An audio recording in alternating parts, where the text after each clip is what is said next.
Hello students, हम बात करेंगे यहाँ पे क्लास 12th फिजिक्स के chapter number 2 electric potential and capacitance के फॉर्मूलाज के बारे में।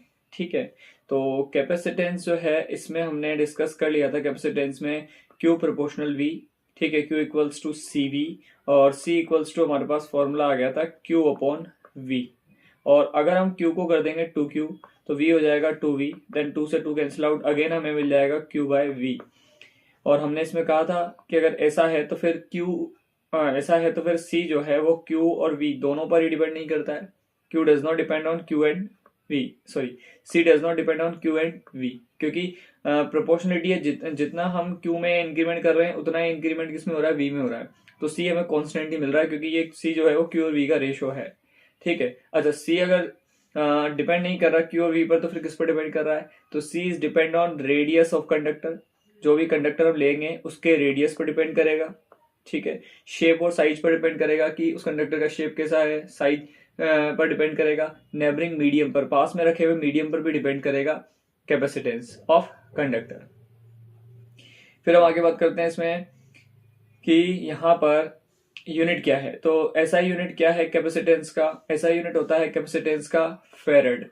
क्या होता है, फेरेड होता है ऐसा यूनिट। सीजीएस यूनिट होता है इसका स्टेट फेरेड बोल सकते हो, एब फेरेड भी बोल सकते हो, और आप इसको ESU अपॉन स्टेट वोल्ट भी लिख सकते हो। और ये किससे आया, ये इस फॉर्मूले से आया। C इक्वल्स टू हमने लिखा हुआ था Q बाई V।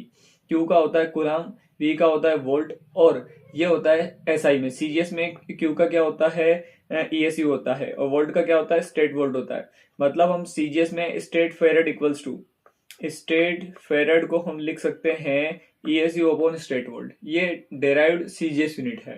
ठीक है, तो ESU अपॉन स्टेट वोल्ट किसके इक्वल होता है, स्टेट फेरेड के इक्वल होता है। स्टेट फेरेड को ये भी लिख सकते हैं हम। ठीक है, डेराइव्ड CGS यूनिट।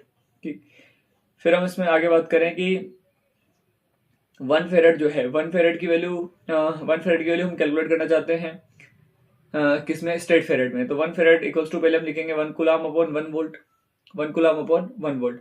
अब 1 कूलम कितने ESU के इक्वल होता है, 3 इंटू 10 की पावर 9 ESU के इक्वल होता है 1 कूलम, 3 इंटू 10 की पावर 9 ESU। और ऐसे ही 1 वोल्ट जो होता है, 1 वोल्ट 1 अपॉन 300 स्टेट वोल्ट के इक्वल होता है। तो हमने रख दिया, ये 300 ऊपर जाएगा, देन 300 मल्टीप्लाई 3, ये वाला 3, और ये 300 ऊपर जाएगा तो 300 मल्टीप्लाई 3 मल्टीप्लाई 10 की power 9 ESU upon stat volt. अब 1 फेरेड कितना बना, ये 300 इंटू 3 बन गया 9। ठीक है, इसका जो 100 है वो हमने इसको दे दिया तो 10 की पावर 11 बन गया, और ये स्टेट फेरेड बोल दिया हमने किसको, ESU अपॉन स्टेट वोल्ट को हमने स्टेट फेरेड बोल दिया। क्या बोल दिया, स्टेट फेरेड। तो 1 फेरेड की जो वैल्यू आई हमारे पास, हम डायरेक्ट भी याद रख सकते हैं इसको, 9 इंटू 10 की पावर 11 स्टेट फेरेड आ गई।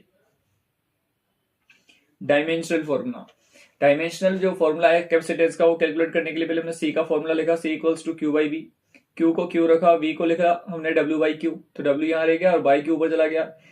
चार्ज जो है इसका यूनिट होता है कूलम, और एक और चार्ज है तो कूलम, और नीचे चल रहा है वर्क, वर्क का जूल। कूलम का होता है डायमेंशनल फॉर्मूला T1A1, इसका भी T1A1 तो हमने लिख दिया इसको, और जूल का होता है M1L2 T-2। ठीक है, वर्क फोर्स इंटू डिस्प्लेसमेंट से बन जाएगा ये M1L2 T-2। तो T1A1 इसका, T1A1 कूलम का, और M1L2 T-2 किसका, वर्क का, ठीक है, या जूल का। इसको ऊपर ले जाएंगे तो M-1 है ना, M-1 L-2 L-2 T2 और T2 T4 और A2 A1 और A1 A2। ये फाइनल हमारे पास डायमेंशनल फॉर्मूला आ गया किसका, कैपेसिटेंस का। अब हम बात करें यहाँ पे आइसोलेटेड स्फेरिकल कंडक्टर के लिए कैपेसिटेंस का फॉर्मूला। तो आइसोलेटेड की बात करें हम, तो आइसोलेटेड जो स्फेरिकल कंडक्टर है इसके लिए कैपेसिटेंस का फॉर्मूला होता है C equals to R by K, C equals to R upon K. ये हमने बना दिया है कंडक्टर, स्फेरिकल कंडक्टर, रेडियस का R है, चार्ज इस पर कितना है, Q है, तो C का formula R by K, C equals to कितना, R by K, C equals to R by K. R यहाँ पे रेडियस है इसका कंडक्टर का, और K जो है वो वही कूलम कांस्टेंट है, इसको लिख सकते हैं हम 1/4 एप्सिलॉन नॉट। तो K को अगर वैक्यूम में लिखेंगे तो 1/4 एप्सिलॉन नॉट लिखेंगे, ये एप्सिलॉन नॉट ऊपर जाएगा तो C इक्वल्स टू आ जाएगा 4 एप्सिलॉन नॉट R। और इसी से क्लियर है C is directly proportional to R, ये वैक्यूम वाले केस में है। ठीक है, तो C is directly proportional to R भी आ गया हमारे पास। इन मीडियम में बात करें तो CM लिख सकते हैं, मीडियम में capacitance CM equals to 4 epsilon into R, epsilon into R. Epsilon को लिख सकते हैं epsilon not into epsilon R, और हम एप्सिलॉन आर को आगे रख देते हैं तो ये बनेगा 4 epsilon not into capital R, जो इस तरीके से आ गया, और मल्टीप्लाई बाय एप्सिलॉन आर, और इसको हम बोलते हैं सी, वैक्यूम में या फ्री स्पेस में जो कैपेसिटेंस है। तो सी एम बन गया सी इंटू एप्सिलॉन आर, और एप्सिलॉन आर का एक फॉर्मूला और बन गया सी एम अपॉन सी। और इस फॉर्मूले से बिल्कुल क्लियर है कि हमें ये तो पता ही है एप्सिलॉन आर हमेशा मीडियम के लिए एक से ज्यादा होगा। मान लीजिए इसकी वैल्यू जो है एप्सिलॉन आर की वो 2 है, सी की वैल्यू 5 है, तो सी एम कितना आएगा? ऑब्वियसली 10 आएगा, क्योंकि वही 2 इंटू 5 करोगे तो 10 आ जाएगा। मतलब सी एम जो है वो सी से ज्यादा आ रहा है। मीडियम में कैपेसिटेंस जो है वो इंक्रीज हो जाता है वैक्यूम के केस में। जबकि हमने फोर्स की बात करी थी, इलेक्ट्रोस्टैटिक फोर्स की, तो एफ एम जो है वो कम आ रहा था एफ वी से, जो ई है वो ज्यादा आ रहा था ई एम से, या ऐसे बोल दो ई एम जो है वो कम आ रहा था ईवी से। मतलब मीडियम फिल करने पर फोर्स, इलेक्ट्रोस्टैटिक फोर्स डिक्रीज हो रहा था, इलेक्ट्रिक फील्ड इंटेंसिटी डिक्रीज हो रही थी, पोटेंशियल डिक्रीज हो रहा था। लेकिन इस फॉर्मूले के अकॉर्डिंग यहाँ पे कैपेसिटेंस जो है वो मीडियम फिल करने पर क्या हो रहा है? इंक्रीज हो रहा है।